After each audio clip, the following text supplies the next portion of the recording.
Are you sitting comfortably? Then we'll begin. 3 is a magic number. Yes, it is. It's a magic number. Somewhere in this ancient mystic trinity, we got 3 as a magic number.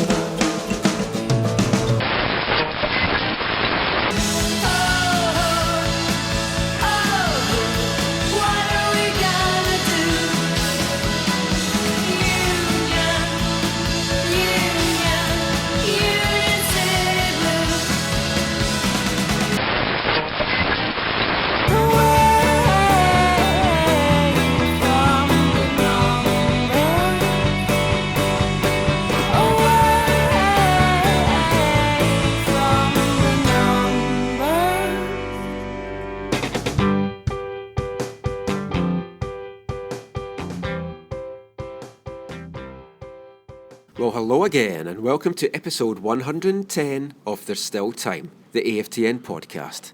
I'm Michael McCall. And I'm Steve Pander. And we are cock-a-hoop. The Whitecaps are back to winning ways, 3 goals against Philadelphia Union. And I think it's the biggest offensive output this year, too, 3 goals. Yes. I don't think they've scored more than 2. No, 2 was the highest before that.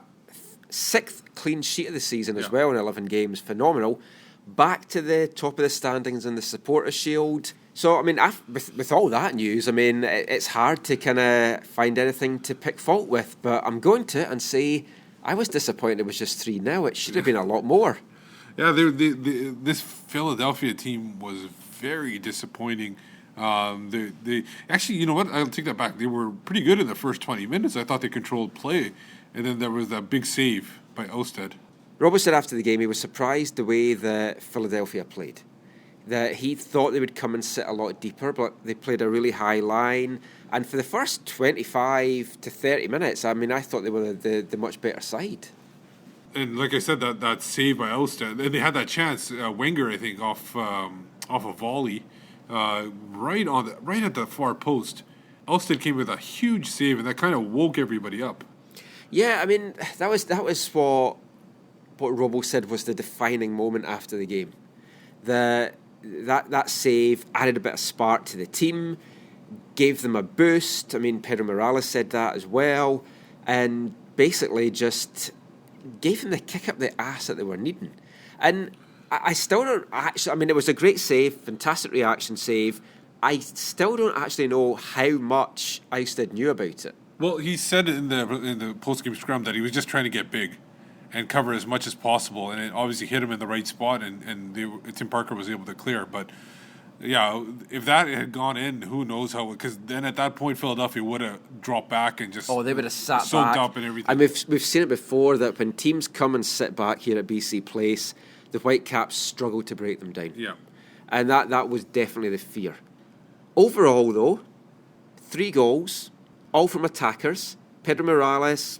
Beautiful finish for the first goal. which looked offside initially because it looked like he was so far ahead. That was miles offside, Yeah. and then watched the replay and it's like, oh, no, it's not. No, he held... He was a step behind the last Philly defender. Yeah. Beautifully timed one. I still don't know how he was onside, even when you watch it again. No, because the thing is he was moving... and the Philly defense was just standing still. So essentially, once the ball came in, he was just like so far ahead. He looked offside. Yeah, perfectly weighted pass from Teixeira as well. And then the finish, a lovely little bend round Silvestri. It was a chip bend kind of thing. Yeah. We were very. You were saying it was going to go wide. It's going wide, but it got right in the net. And then Octavio, a minute before half-time, 6th goal of the season, hadn't scored for a month. Horrible back pass by the Philadelphia player. Oh, yeah. That was bad. It was right in, basically, the ball, when it was stopped, it was right in between the defender and the keeper. Brian Sylvester had no chance of getting to it. And no, I mean, he taught it to a putty cap. Yeah. Now the question we have here, and a lot of people are back and forth, was that a foul that Rivero did on Ethan White? If you base it on what was classed as a foul throughout the rest of the game, no. Yeah, exactly, because there was a makeup call later on. But overall, MLS referees tend to call that. I think Rivero gave him a little shove. I think he it was- sold it it, wasn't and he ex- went down so easy. Yeah, but it wasn't an extended arm when the shove happened. It was more like a there was getting position. There was a push off, Yeah. or you could just say he muscled past him, whatever Yeah. way you want to look at it. If it was the reverse, and say it was Connor Casey going through I would have been on crying bloody Kendall murder. Waston or Harvey, yeah, you would be. And it's like the funny thing was, for the save that Ousted had, Robbo was asked after the game, did he think it was offside? And he did. And he said he was all set to shout abuse at the fourth official because he thought they were going to score and it should have been offside. Yeah. So there was a few strange decisions today, but a great finish from Rivero. I thought he'd messed it up. I thought he'd bobbled it in the turf and that he was going to miss his chance, but then he just finished with aplomb. So the second half was basically all Whitecaps at that point. There was They had a great chance. 2-3 minutes in, Kikuta Mane, fantastic footwork, trickery in the box. Got past one guy, got past the second. I'm weaving in and out as I'm talking about this.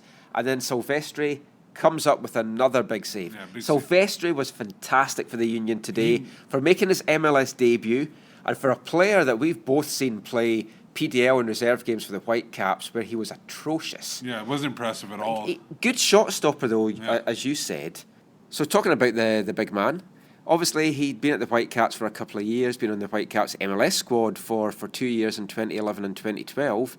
And Steve, as always, we sent you into the away dressing room and you had a chance to talk to the cat. Yeah, and he obviously was saying the right things. He was saying it's a team effort. I personally think that he was satisfied with his play. I thought he played really well. But he was, obviously saying it's a group effort and we lost as a team. So let's hear from the man himself just now. Keeper, you just made a decent save. So why do you feel the need to rant and rave? Screaming at defenders makes you look dead stupid, especially when they haven't done much wrong. Please cease the trait. Some of the lapses that happened in front of you,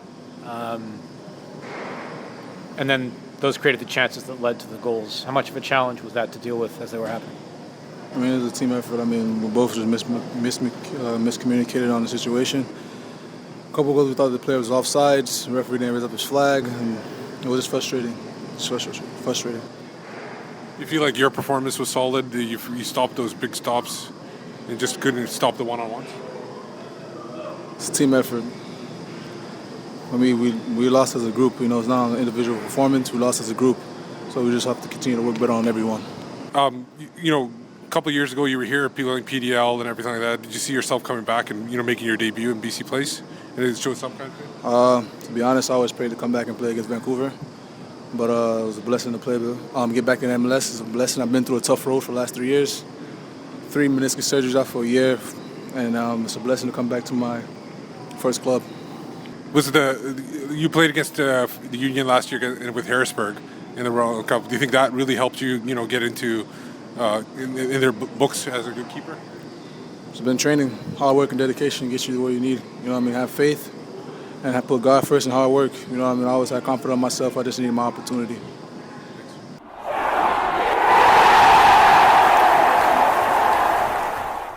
Now, I was saying to you as well about Silvestri that when he got the call that they wanted him to play at BC Place on Saturday, I wonder if he thought he was coming back for the alumni game. Yeah, well, who knows?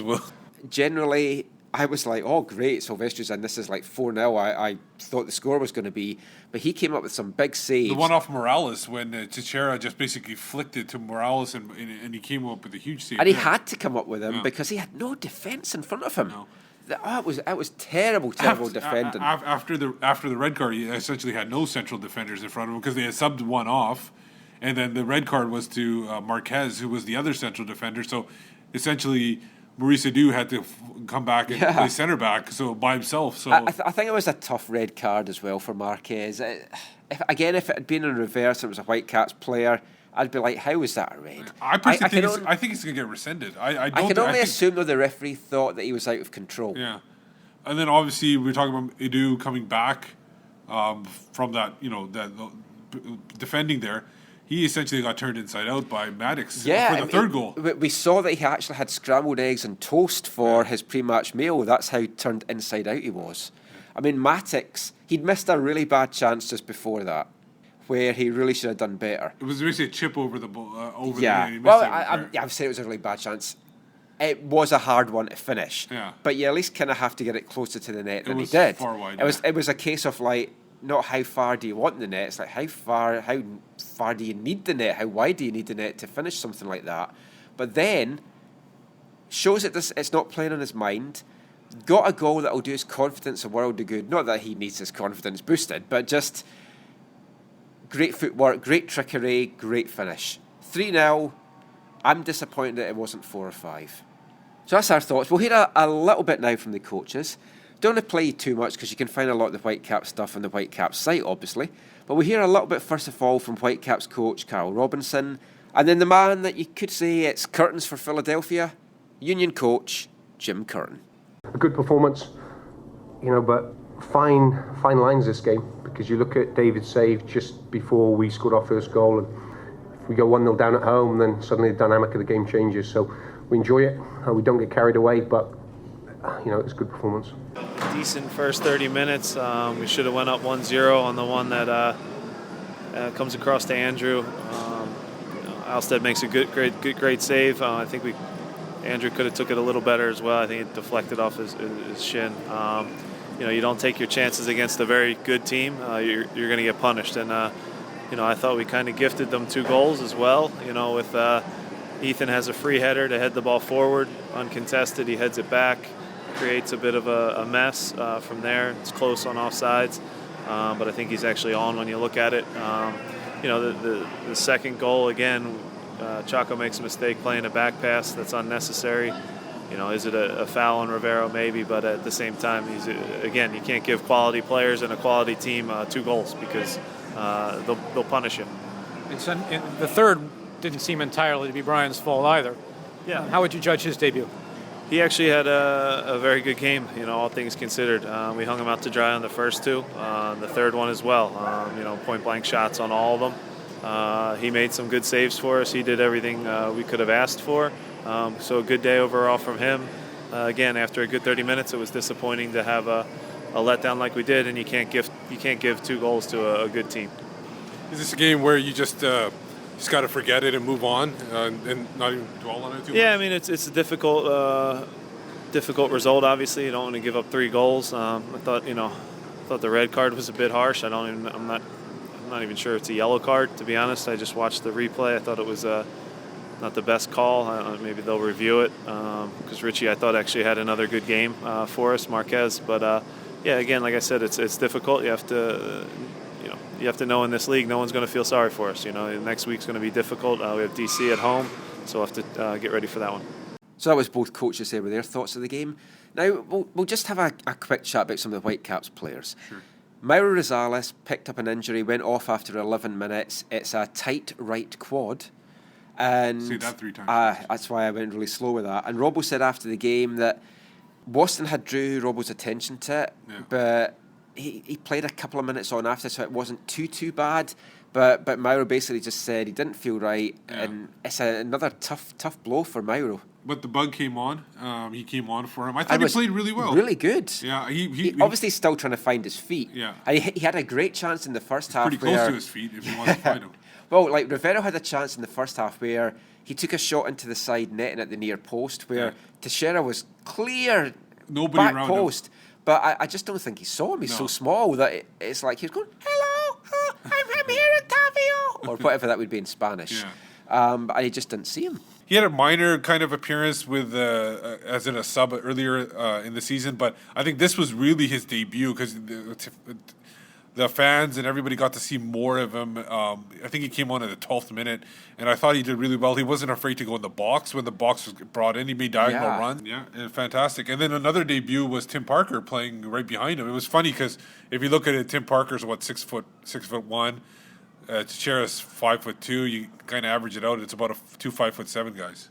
So, but I thought, what's your opinion on Parker and how he played? I thought Parker did really well, and we found out after the game that he didn't know he was going to play until an hour and a half before the match. Yeah, it was pretty impressive that he got ready so quickly. I'm glad he started ahead of Samson, and that could be the last we see of Samson in MLS duty. I just think Samson is... I mean, Parker was restrained.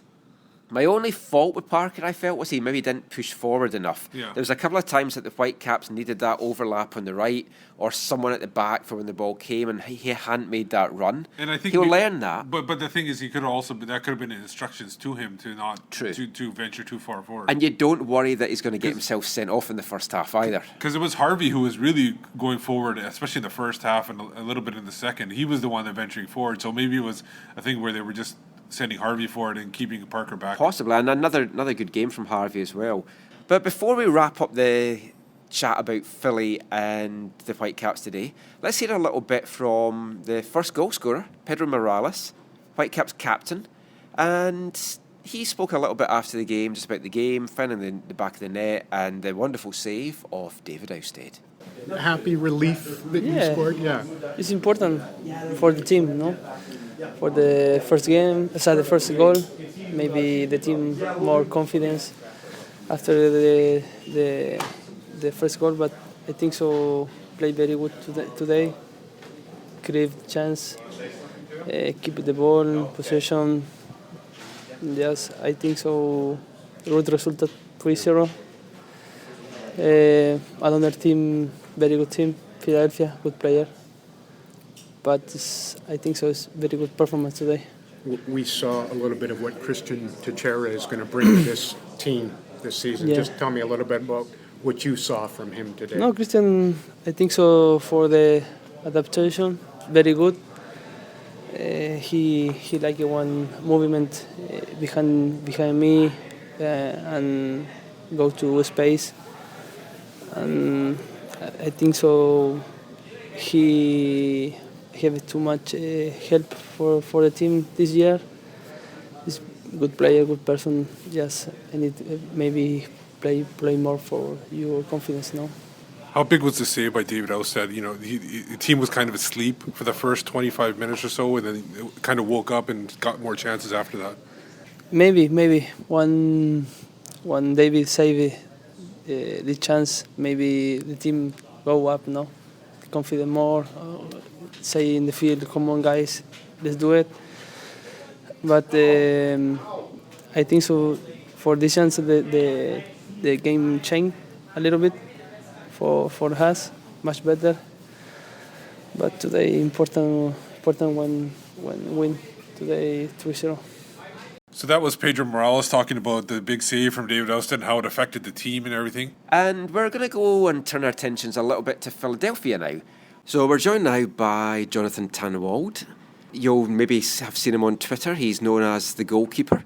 And he covers Philadelphia Union all over the US. I have to feel really sorry. Occasionally in Canada too. Oh yeah, I guess. But you have to kind of really feel sorry for you, Jonathan, after... Well, you know, it's funny. You team. describe me as being a soccer writer. A lot of people describe me as a cynical grump. I get that too, though. Gosh, that team is so difficult to watch sometimes. And it's the frustrating thing is, it's a city where soccer has really grown and taken root, not only at the youth level where it's always been strong, but as a spectator sport in the last few years. The fan base is there. It wants to support the Union in a way that you don't see in New York, for example, where some of them don't even know the Red Bulls exist or just refuse on principle to go over the Hudson River. They want to go to PPL Park. They know the team exists. They watch the games on TV. But they're smart enough to see how poorly the team is run from the top down and decide that why do they have to spend their money on that? And I don't blame them. We'll cover a little bit of the game soon, but just touching on that, how do you turn it around? I mean, does it start at the top? Does it need new ownership, or does it go even deeper than that? And it's almost. I mean, we've seen the mess that Toronto FC have been here for years, and it's as if Philly want to now claim that mantle in the East as being. You know what though? Toronto FC try, and they spend money and they sign big players. Yeah. The Union don't have those kinds of resources. Jay Sugarman, who is the principal owner of the Union, is a smart guy. He's an analytical guy, and to his great credit, he knows what he doesn't know. That's not always something you can say about owners in a lot of different sports, no soccer or anything. But the guy he's delegating to, Nick Sakevich, the CEO, just doesn't know how to build a team in the modern era of Major League Soccer. And he will tell you again and again and again and again and again, I'm not the GM, I have no role in player personnel. And I say, Nick, you were on the dais when they introduced Rais Mboli. And there's a reason you were on the dais. Because as you told me, Rais' agent is a longtime friend of yours. People know that he's the one who really pulls the strings here. And people know that he's been an executive for Major League Soccer for 20 years. 7 or I believe maybe 8 now with the union. The Metro Stars before that, which ran into the ground under his watch before Red Bull purchased them, and the Tampa Bay Mutiny, which are defunct.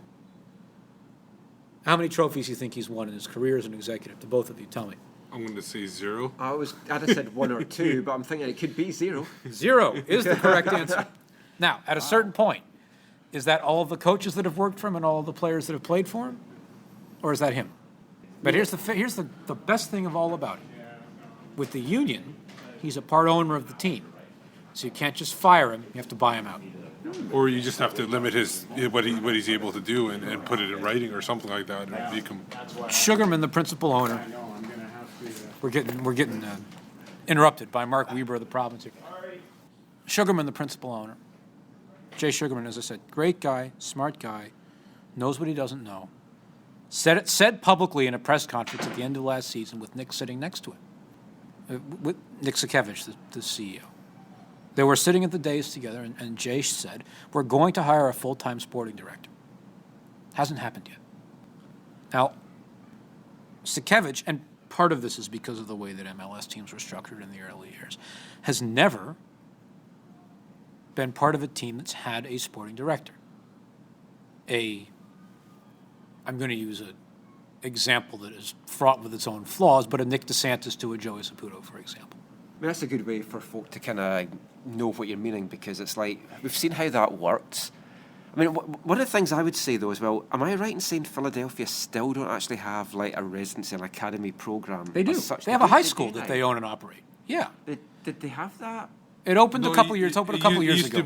I know it used to be like a group of teams that they would like pick and choose from. And a lot of teams in MLS have that set up, and it's understandable as to why, because to build a full-time residency school, that's a lot of time and a lot of money, and the Whitecaps brought that with them into Major League Soccer, so they had that advantage.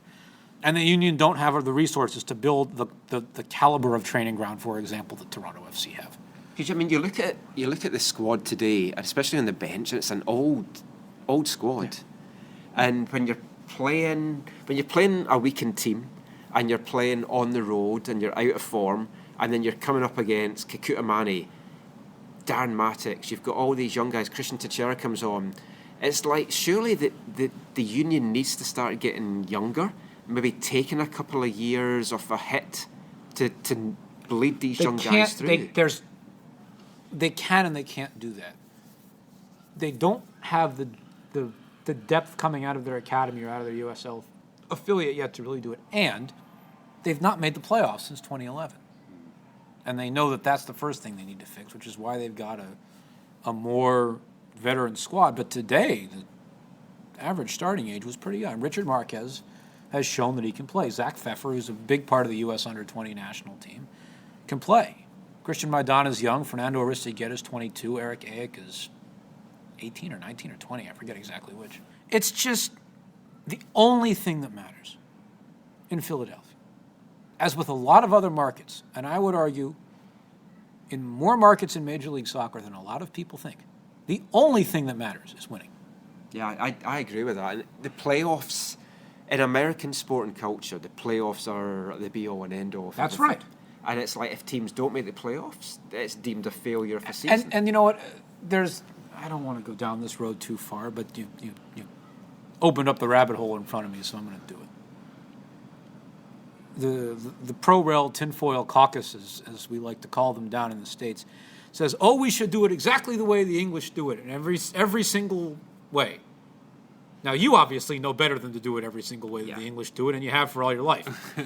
But as you said, the culture in North America in every sport is the playoffs.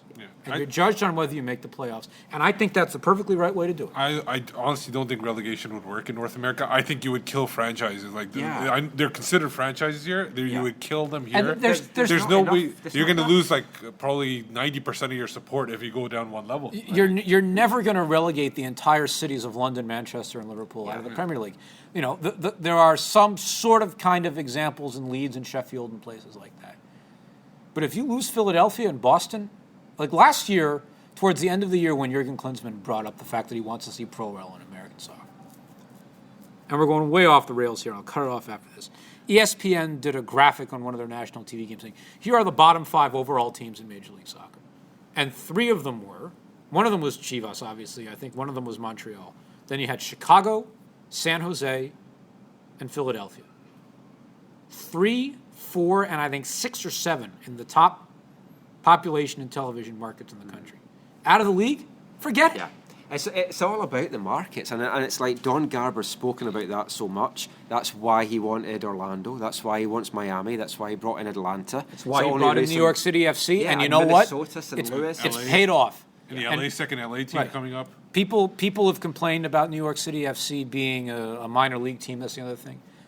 27,000 fans a game, almost all of whom are wearing New York City FC gear. I've been there twice already this year, and I'm going to be at Red Bull Arena on Sunday. Nothing to sneeze at. And it does, that stuff does matter. And it's part of why some people I know have talked about expanding in Canada. Where are they going to go? Where are they going to go that's going to draw the scale of interest as Toronto and Vancouver and Montreal? I don't see it. Yeah. No, those are the 3 big cities here. Getting back to the union. If we must. Yeah.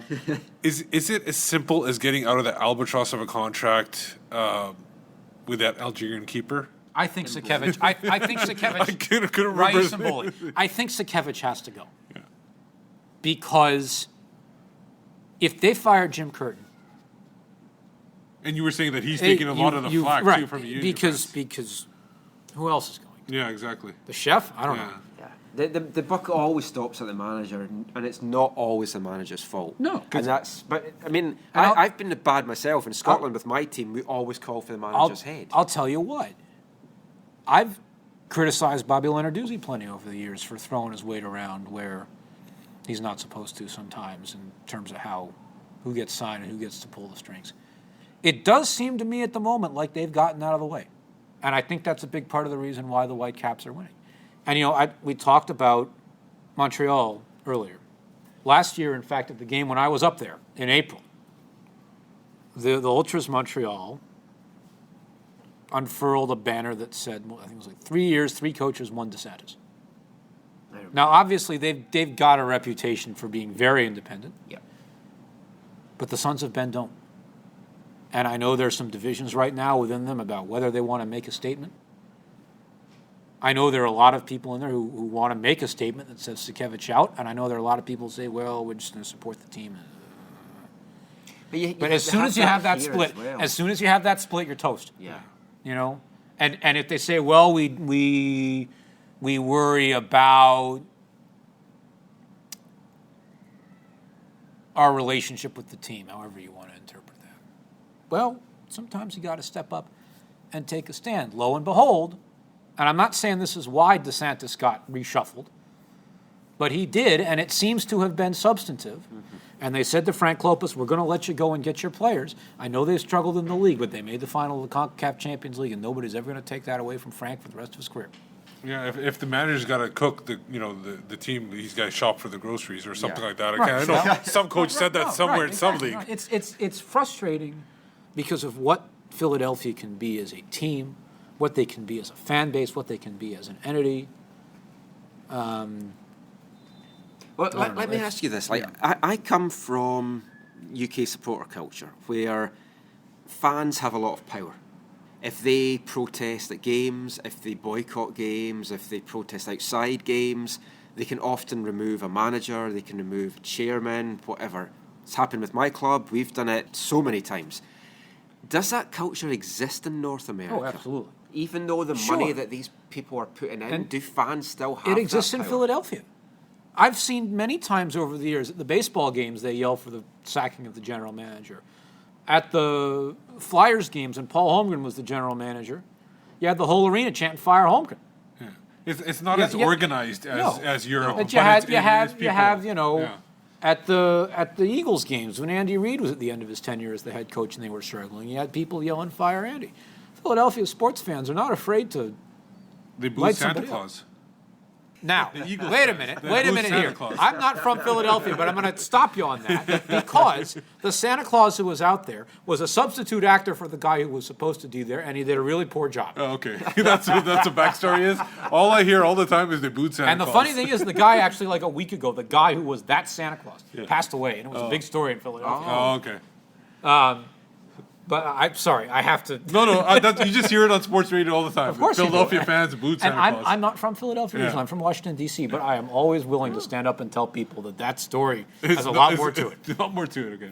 So I guess we should turn our attention to the game then today. So 3-0 win for the Whitecaps, 3-0 defeat for the Union. Going into this game, when I was looking at the standings, if the Union had miraculously won, they were on 9 points, which was equal to the last couple of spots in the playoff race. Is there any hope, do you think, that the Union can turn it around? I mean, from what we saw out there today, there's just no defence. I just don't see. So many things keep happening in this team that prevents them from having their first 11 on the field at this point. I'm going to be covering the Women's World Cup for our newspapers, and I would venture that probably as soon as I leave for Winnipeg, where I'm going to be traveling with the U.S. team for a month, as soon as they'll go off on a winning streak as soon as I leave You might town. not be allowed to get back. They've got talent on the roster. They just don't have enough of it to really be competitive. I mean, I thought Brian Sylvester played pretty darn well. That He was got, exactly what I as was Jim about to Curtin say. said after the game, he got left out to dry on all 3 goals. Absolutely. Made some good saves. Made a couple of big ones, yeah. I mean, on the Twitter timeline and on the MLS game timeline, when I was reading it, so many folk were saying that they were feeling sorry for Sylvester because there was a hashtag, pray for Sylvester. Pray for Sylvester. I mean, he was left out to dry, but I thought he did really well. He came up with some big saves, but I mean, for me, a team starts with a strong defence, and that's what Kyle Robinson's done here. 6 clean sheets now for Ousted and the Whitecaps this season. And the Whitecaps haven't played that well, but we're now top of the Supporters' Shield standings again, despite not playing well and having, I think that was our first win in 5. You know what though? Second win in 5. Since LA game. Second win in 6 games, that's what it is. If you're in the first place in the Supporters' Shield standings, don't ask about how you got there. Yeah, exactly. Jim Curtin was a stalwart defender in his many years playing in Major League Soccer. He was intelligent, athletic, very well respected by everybody in the game. And he said all along he wants to build a team that is strong at the back. And he's tried to do it, but a bunch of the guys are injured. And if he's hamstrung in his ability to trade for a left back with an MLS because everybody knows he wants one and needs one, his hands are tied a little bit. Well, we could start the Jordan Harvey back to Philadelphia. Gosh, rumors. we've taken no. They have not had a quality left back in that organization since he was dealt. They'd take. They would, and I know he's not going to go. Well, he probably won't because Robinson wants him here. But Harvey has said he wants to play, and he didn't think that Samuel Kubi would get his chance just as quickly as he got his chance this season. So he'll play. Jordan has been itching to play, and I actually think the Whitecaps have been a slightly better team in the last couple of games with Harvey back in the lineup. Look, there are not very many really good quality left backs in Major League Soccer for any number of reasons, but Jordan Harvey for a long time has been one of the better ones in Colorado and in Philadelphia and here. And he's a guy that doesn't take up much on your cap too. No, that's the thing about him. He's quality and he's not that high. Sam could play for Canada, couldn't he? Yeah. So he might go to the Gold Cup. Yeah. Well, I was going to say that they have to keep Harvey here until after the Gold Cup, but after that, there could be a chance he ends up back in Philly. We do have Christian Dean. He can play as a left back. And they bring somebody else in from and they can bring someone else in. There's a I couple of guys I in personally would keep USL. Harvey all I'd keep him. I'd keep him, and I don't think that he'd go back to Philadelphia. I think I think there's he's a- still a West Coast guy. I think he's a West Coast guy. His Robinson wife's from wants the West to keep Coast. him. Yeah. But he's it's going to have just a that kid he's by gonna the want time to play. he's going to be on the trading But block. Which means that he could be traded because based on Whitecaps' history in the past. Oh, that's true. Whenever someone gets pregnant, they tend to get traded. Look, I'm biased because I've known the guy for a long time. He's one on the list of people, and Brad Knighton actually is another one who used to play here. Every time they're in town, I make sure to go over to the visitors' locker room and say hello because he's a really great guy. Yeah, I want him to stay here and thrive. He'd be great in Philadelphia. He'd be welcomed back as a hero. But one of the things that I hope the Union fan base has learned with Sebastian Letou is don't pine for your heroes to come back because it doesn't always work out well as you hope it would. Yeah, I think we got rid of him at just the right time. So last thing we'll ask you, the Eastern Conference this year. Obviously, a lot of teams spending big. Do Philadelphia have a chance to compete with the New Yorks, the Torontos, and even teams like Columbus who haven't spent big but they're building a good squad, DC who's built a big squad? Is there room to make the top six this year? No, because they don't have the savvy and the smarts. If you took, I've said this for years, if you took Sporting Kansas City and dropped it lock, stock, and barrel in Philadelphia, they'd be the hottest thing in town by not only soccer, but across the sporting landscape. Because they'd be winning, and they'd be smart, and they'd be developing young guys. If you look at what Columbus is doing. Look what DC United. DC United doesn't have a ton of money. And the Red Bulls have some money, but they're playing the smarts game, and they're playing it really well. And it's fascinating to me and to a lot of people on the East Coast. Here we go into Red Bull Arena on Sunday night. Everybody thought that New York City FC was going to have the spotlight and the sizzle and all that, and the Red Bulls are well above them in the standings. So who wins the East this year? New England. Boy, are they good. I think that was my tip. I can't remember. Boy, I don't know. I don't know how the playoffs are a crapshoot, but I had New England and Columbus too at the beginning of the season. Oh, it was New England. I actually had New England getting to the MLS Cup. That was the playoffs are a crapshoot, which is part of the fun of it. Yeah, because you do and. But I think the East is much better this year than last year, than previous years for sure. And you can thank Kaká and David Villa for that in part. Yeah, New England's so good. Oh man, back to front too. I have they played the Whitecaps yet? No, No, not this year. We've got that in this big road trip we have coming up. Oh, in it's June. over there. That game is going to be if everybody's healthy, that's going to be one of the games of the year. I think that's our fourth road game in a row, though. So, the Whitecaps may rest some guys for that. Yeah, that's a tough stretch, but man, that New England team is so entertaining, and they're young and dynamic, and they're a lot like the Whitecaps in that way. Well, thanks for joining us, Jonathan. We look forward to seeing you in a few weeks when you're back at BC Place watching America take on Nigeria in the Women's World Cup. Just before you go, let everyone know where they can find you online. At the Goalkeeper is my Twitter handle. I have a habit, as I said earlier, of being a bit of a cantankerous grump on social media. Who isn't? But I know I'm not alone, as you said, Michael. And where can they read all your stuff? I work for Philly.com. My real job is running our website behind the scenes. So our soccer page is Philly.com/soccer, and that's where a lot of my stuff ends up. I'll be here in 5 weeks from the day we're recording the show is when I come back to Vancouver. On June 13th, I'll be here, I think, through the 17th, and I might bring a few thousand friends of mine along for the ride. Well, we look forward to seeing you back, and good luck to Philly for the rest of the year. If they can keep Toronto out of the top six, that's good enough for us.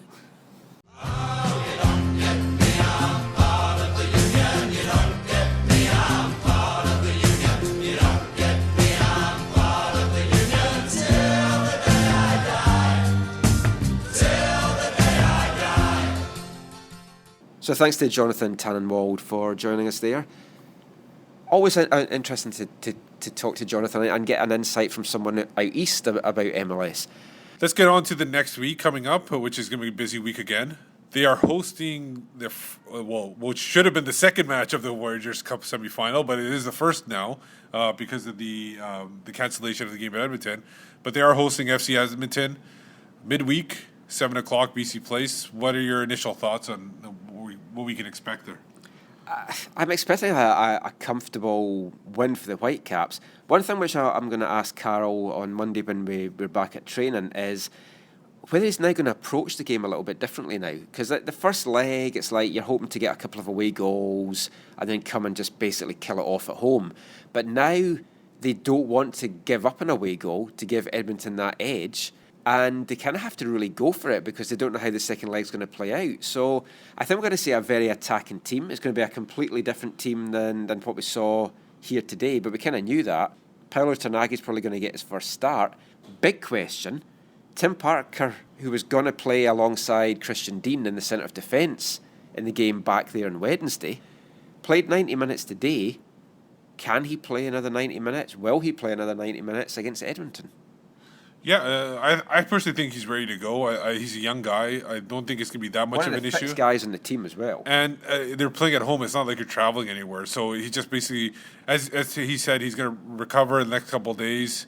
And then, I think he should be ready to go. It's only, a lot of these guys can go like 2 games. If it was an MLS game, almost all of them would have to go again.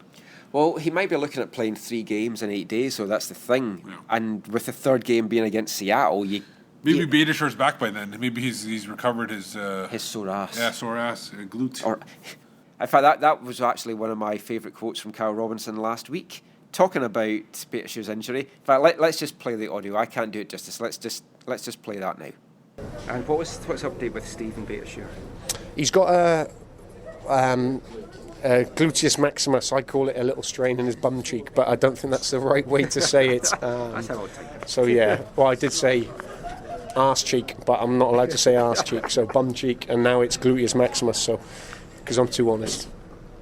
So yeah, I mean, as Robbo said there, sore arse for Beitashour.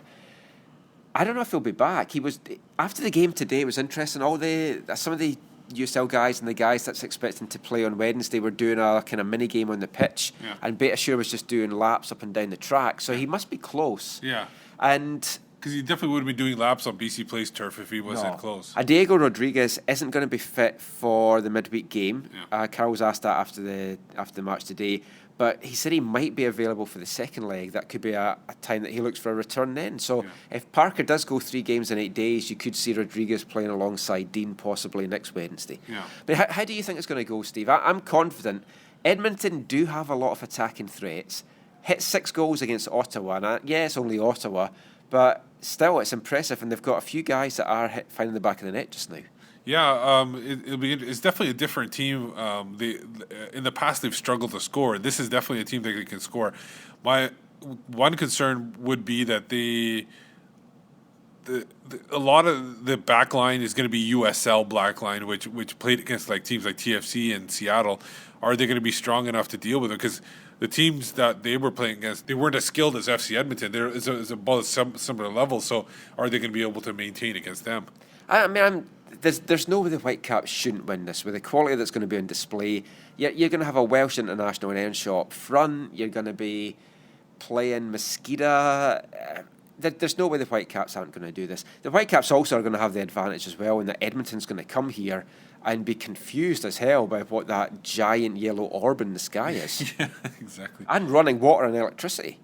But overall, yeah, you're right that it should be a comfortable win. But then again, we've said that quite a few times this year at home, and it we are happened. Cursed in this competition. Yeah. I don't really know if the Whitecaps are ever going to win it. That's why we haven't made any predictions of where we think they'll go in the competition, because there's no point. Because it's just see what happens. Let's not even predict this game. I'm just going to say it's a Whitecaps win. Yeah. But it's a busy week. Seattle then are coming a calling on Saturday. We're going to have a kind of Edmonton post-game, Seattle pre-game show, hopefully towards the end of the week. So watch out for that. But I think that's it for this episode. Let's not just keep folk off their sunny weekend any longer. Before we go, though, Steve, just let everyone know where they can find you online. You can find me on Twitter at WhitecapsBeat. And I'm Michael McCall. You can find me on Twitter at AFTN Canada. Read all our stuff, AFTN. Get there, aftn.ca. Most of the Whitecaps beat reporter for MLSsoccer.com, so read all my stuff on that. So, happy days are here again. The Whitecaps are hitting threesomes galore. Let's hope for some more of that. But until next time, thanks for listening. Take care, and mon the cap. When you're listening on some far-flung corner of the globe to the World Service of a Saturday afternoon, crackly reception, interference, cosy, marvellous. Somehow comforting, isn't it? You know, legendary names, fathers and sons on the terraces, cheesy peas at half-time, pint for dad, mum's at home making the tea. Oh, everything's all right with the world, isn't it? Saturday afternoon is football.